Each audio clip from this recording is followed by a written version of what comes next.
ko, ano tong ginawa ko? Isabel, sigurado ka ba dito sinasabi mo? Importante mahanap natin si Eliana, kaya halika na. Kayo ang tuloy na magulang ni Eliana? Hindi ka ba natutuwa? Wala na tayong tinatago sa anak natin. Diyos ko, Eman, si Eliana. Akong bahala. Alam na niya tungkol kay Eliana. Di ba ikaw ang nagpakagat sa akin sa ahas? Hindi na po ba kayo galit sa akin? Eliana, ikaw ang tunay naming anak. Po? Kami ang tunay mong mga magulang. Ba't ba kasi di pa namatayan dati nung pinatuklaw natin sa ahas eh? Alam ko na ang totoo. Alam ko na ikaw ang nagdala kay Isabel sa gubat. Maawa ka naman sa ate ko. Asawa mo siya eh. Saka pa, Minerva. Sana sina Mama Isabel at Mang Emma nang nagkatuluyan, no? E di buong-buo na talaga ang pamilya niyo kung sakali. Salamat at nandito ka. Hindi ko rin talaga alam kung ano ang gagawin ko sa mga sitwasyon na katulad nito. Wala ka. Sa sitwasyong ito, pareho tayo nawalan. Gusto kong makipagtulungan sa'yo. Bawiin mo ang asawa mo at babawiin ko ang asawa ko.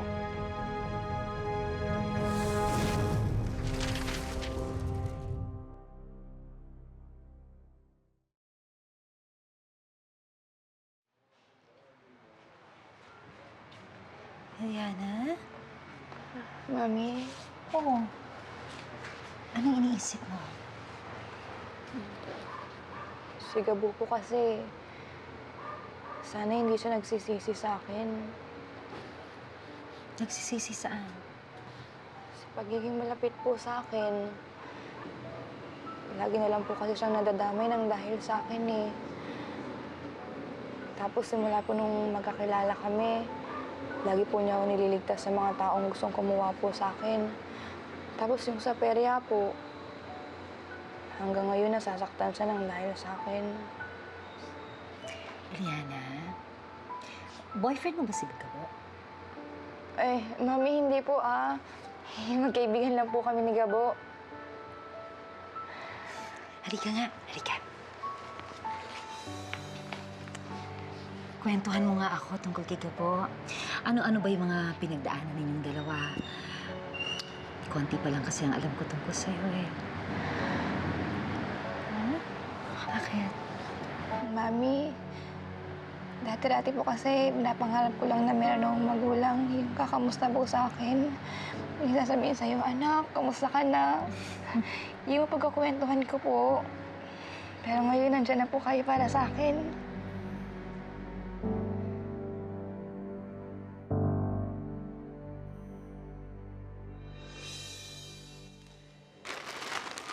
Oh, Eman.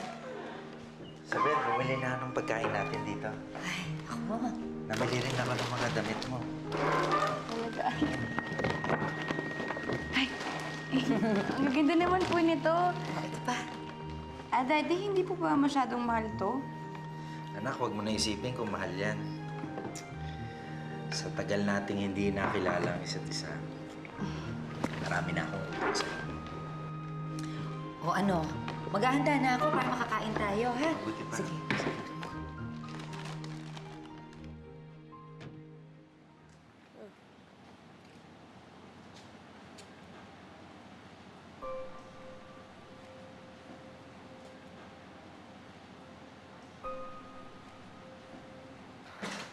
Kapal talaga ng mukha ng Emma na yan. Nagawa pa nila magbahay-bahayan dyan sa bahay ng kaibigan niya. Hindi ako papayag sa ganyan setup. Ano naman gagawin mo? Anong gagawin mo? Susugod ka na naman dyan? Di ka nag-iisip, ikaw na naman kontrabida, tapos pagkatapos mo sa palagay mo, makukuha mo asawa mo? Ano pa gusto mo gawin namin? Ngumanga na lang. Hindi sa ganun, pero naisip ko lang kasi, kaya lang naman konektado yung mga yun, di ba, dahil kay Eliana. Kaya dapat siyang mawala, pero hindi tayong gagawa ng paraan, dapat ibang tao. Ano ba itong pinagsasabi ng kapatid mo? Teka, ito. Oh, ito. Panoorin niyo to.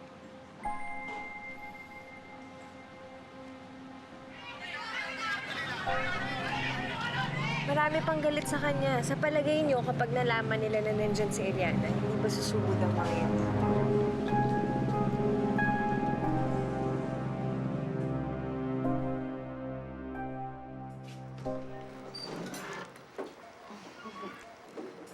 O, ito.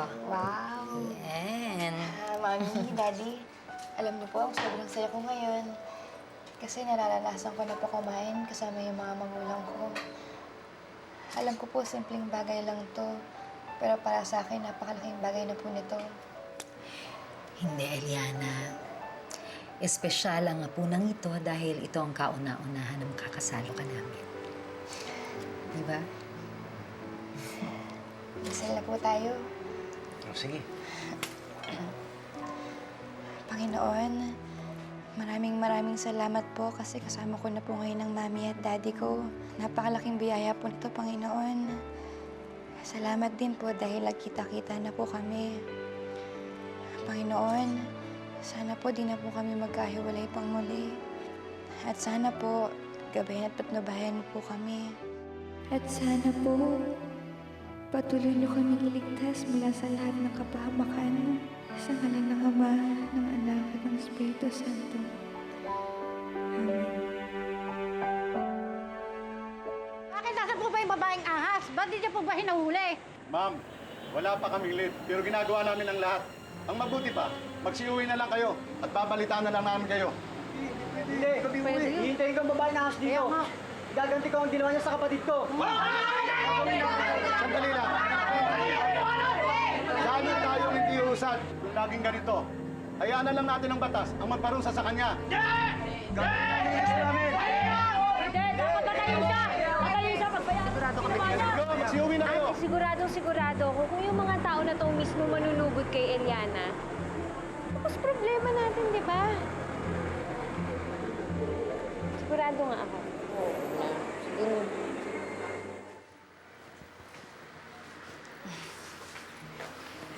Mami, Daddy, matutulog na po ako.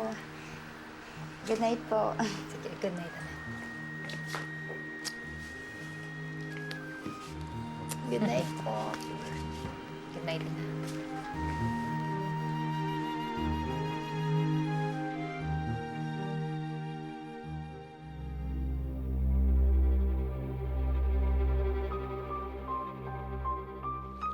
Makinig kayo sa akin. Galit kayo kay Eliana, hindi ba? Oo! O, ito na ang pagkakataon ninyo. Gawin niyo to para sa mga asawa niyo, dun sa mga anak niyo, kung sino man yung nasawi dahil kay Eliana. Yung mga apoy na yan, gamitin niyo yan. Dahil ang ahas takot sa apoy, sigurado ko hindi siya makakalapit sa inyo. Dapat eksakto yan! Dapat ang patayin ng babaeng ahas yan! Sige, patayin niyo na! Sige, sige!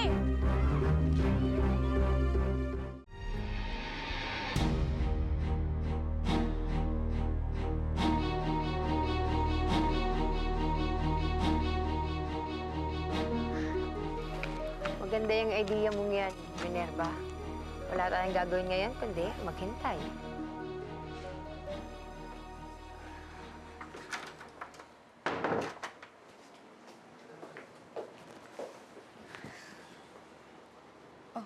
Bakit na?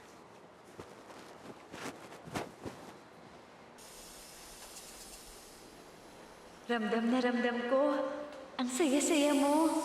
Siyempre naman. Minsan nga na naisip ko na sana di na matapos yung pagtatago natin eh.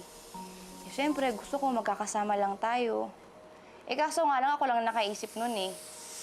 Alam ko naman na hindi mangyayari yun eh. Gusto ko lang naman magkakasama na tayong lahat eh. Yung hindi na tayo maghiwa-hiwalay. Hindi na mangyayari yun, Eliana. Nahanap mo na sila eh. Tsaka kahit ako, ramdam ko naman na mahal ka nila. At hindi ka nila pababayaan. Alam mo, Emma, napakabait talaga ng anak natin, ano? Kaya nga, kahit na ganito ang sitwasyon natin, masaya pa rin ako dahil nabigyan ako ng pagkakataon na kasama siya. Ako rin. Masaya rin ako. Alam mo, Isabel, ito lang naman yung pinapangarap ko talaga. Matagal na.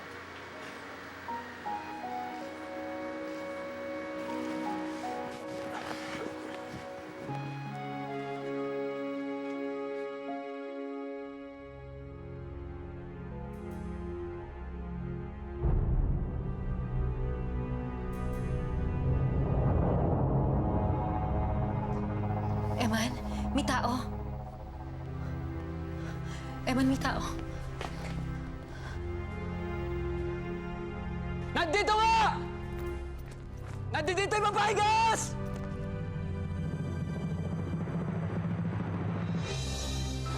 Hindi siya! Labas nyo! Pag hindi ka lumabas! Eman, Kunin mo si Ilana. ha? Kunin mo si Ilana.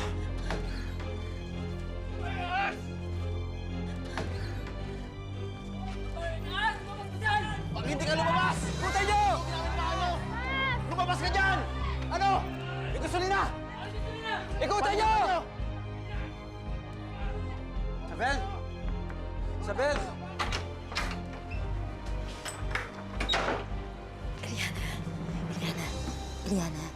Eliana, gumising ka. Anak? Ma? Oo, halika. Kailangan natin umalis. Bakit po?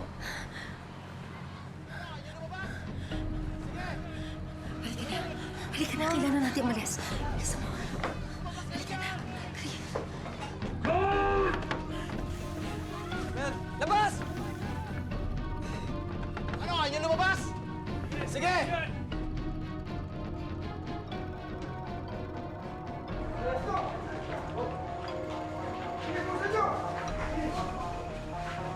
Hoy, hoy! Tama na yan! Paliliyabin nila yung buong bahay. Tara na!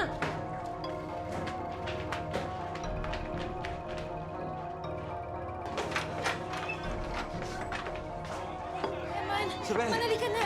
Tumakas na kayo. Doon kayo dumaan sa likod. Paano ka? Sige na, ako nang bahala. Susunod na lang ako agad. Sige na! Sigurado ka? Doon kayo sa likod. Bala ka niya, boy! Bala ka niya, boy! Teka, bakit wala si Isabel? Baka naisip nilang hindi dyan dumaan. Malamang dun sila sa likod. Tara! Tara!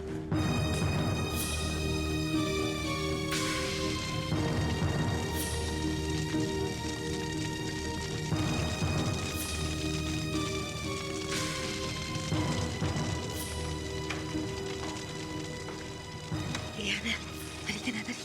Maraming tao. Hoy! Nagmamadali? Ha? May pupuntahan?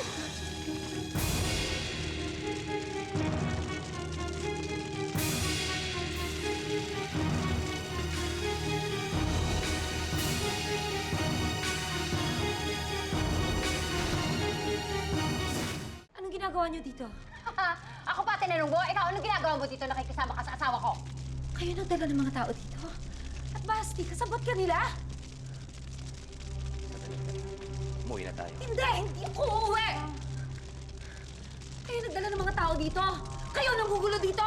Ikaw ang nanggugulo, tantanan mo ng asawa ko! Hindi ko inahabol ang asawa mo.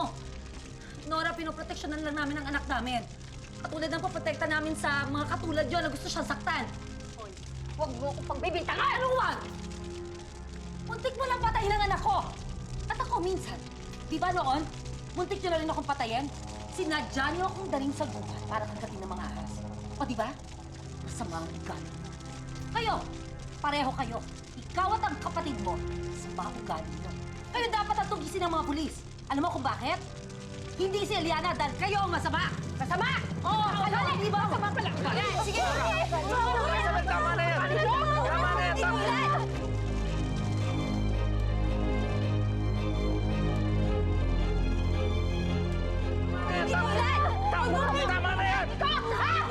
Isabel, halika na. Makalat ang apoy. Halika na! Ano halika? Halika na! Ano ba? Nahiya ka na, ate?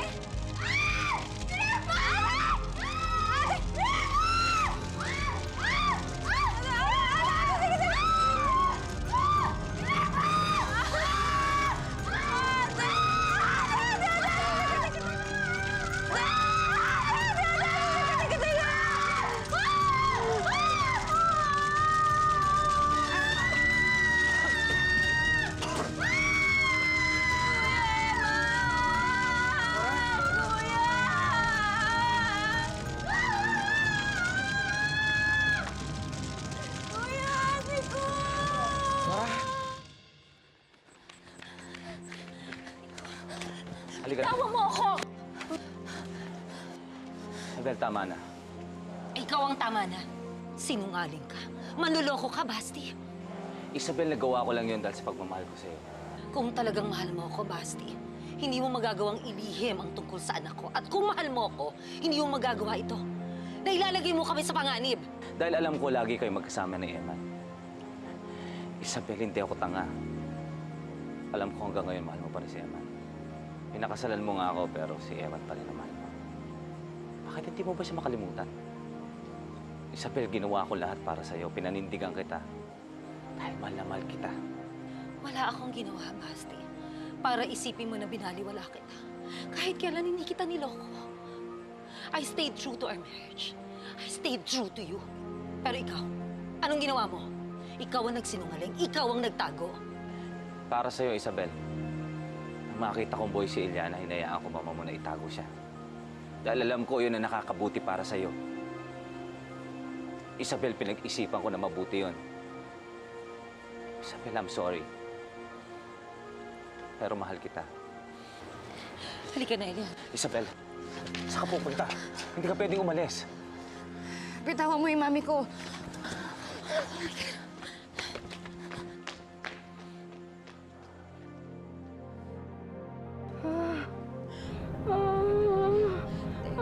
Ate, malapit na tayo sa ospital. Malapit na tayo sa ospital. Kuya, bilisan mo ng konti. Tiis lang, ate.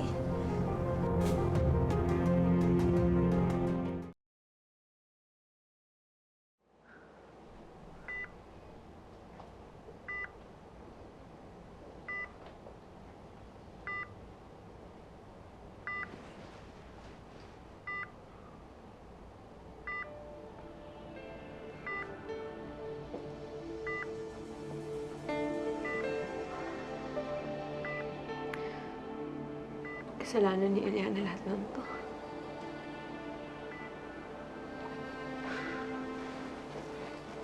Kailangan mo pa gustong isisi ang lahat. Bakit? Totoo naman Siya naman dapat nasunog, hindi naman dapat yung kapatid ko. Huwag naman proteksyonan yung kriminal. Ikaw ang kriminal, Minerva. Ikaw at ang kalokohan niya ng kapatid mo. Lahat ng yan, kaya mantong sa ganito. Kaya utang na loob. Huwag mo na isisi kay Eliana ito. Pag magsalita ka, akala mo linis mo Alam mo, linis mo. Ikaw nagtago kay Eliana. Sa palagay mo ba mangyayari at sa kapatid ko? Kung hindi mo ginawa yun, tinanong ko nga kung ano nangyari sa kapatid ko.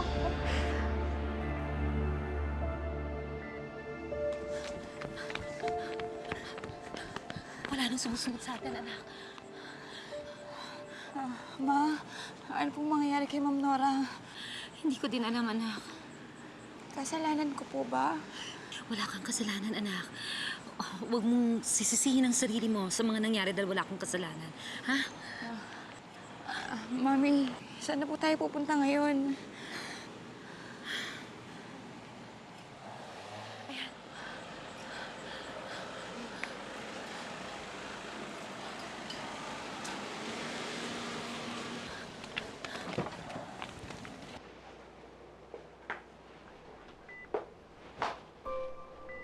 Alam mo ba kung gaano ka kamahal ng kapatid ko?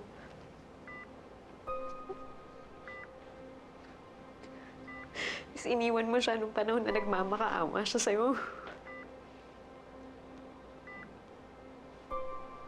Ikaw naman nagtulak na maging masamang tao siya kay Eliana eh.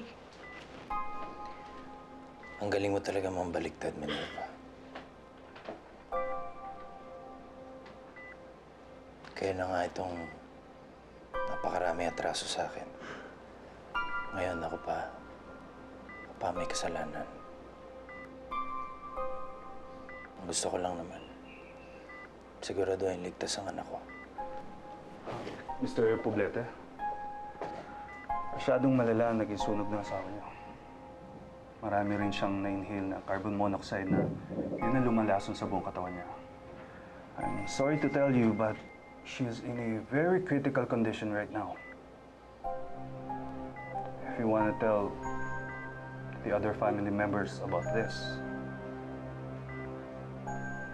you can do so.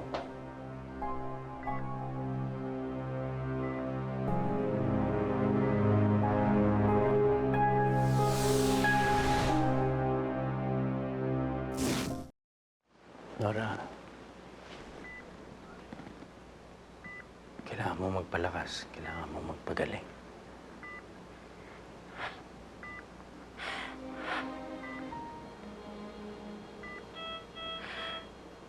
Mahal kita eh. Mahal na mahal.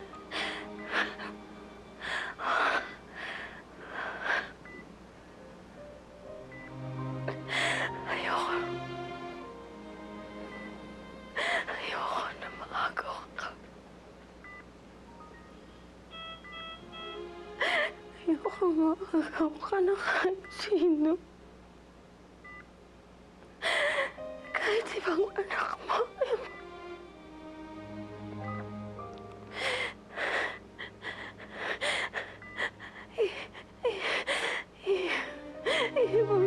Ibang lalaban ko.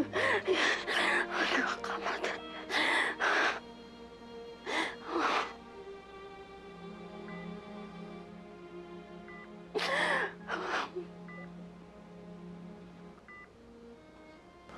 Nora naman.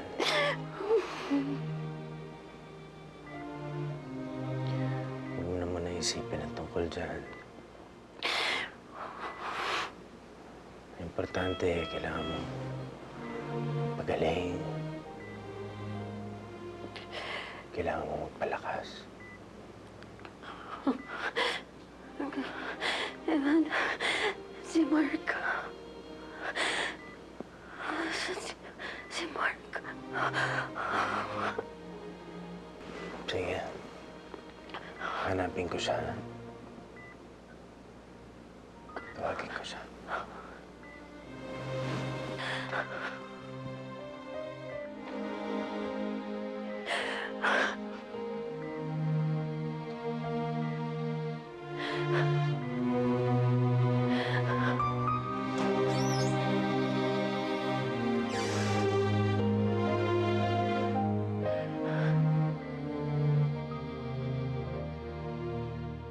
I just wanna go out tonight.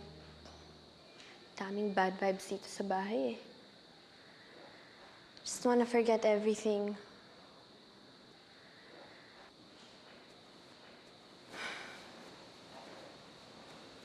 Marga, babaw mo na yan. Sorry, I'll just call you back. Bakit na naman, Dad? You have another secret you wanna share? Kailangan mong pumunta ng ospital. Sa ICU, mami mo.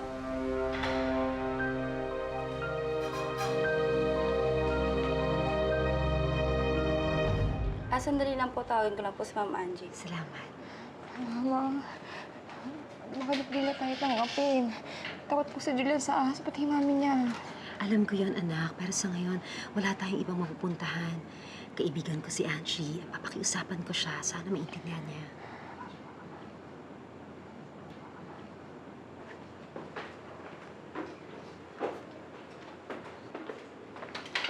Oh, Isabel. Angie, I'm sorry for coming unannounced. Kailangan lang kasi namin ng tulong mo. Namin? Sino kasama mo?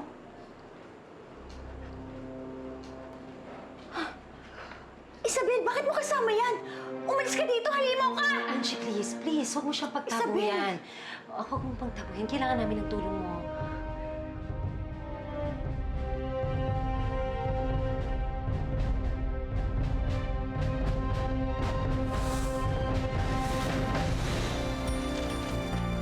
Hindi yata ako tatagal. Dahil di ba masamang damo ka? Kailangan mawala pa rin si Eliana para mawalan sila ng koneksyon. Pumanaw na nga ang may-ari ng Serpentina na si Nora Poblete. Muntik na masunog si Eliana nang dahil sa kanila. Ang gusto ko lang naman makasama ang asawa ko at mapauwi siya. Yun lang. Paano kung si Iliana at si Isabel ang namatay? Doon lang naman ako sa tama eh. Wala na si Mami. Tama pa ba to? Baka naman po pwede natin puntahan si Ma'am Nora. Wala namang may gusto nito. Ganun na. Mamatay ka na! Mamatay ka kasama ng halimaw mong anak! Pag natapos ang lahat ng gulong ito, pagbabayaran mo ang lahat ng kasalanan mo. Galing mo. Tunayan mo. Ighati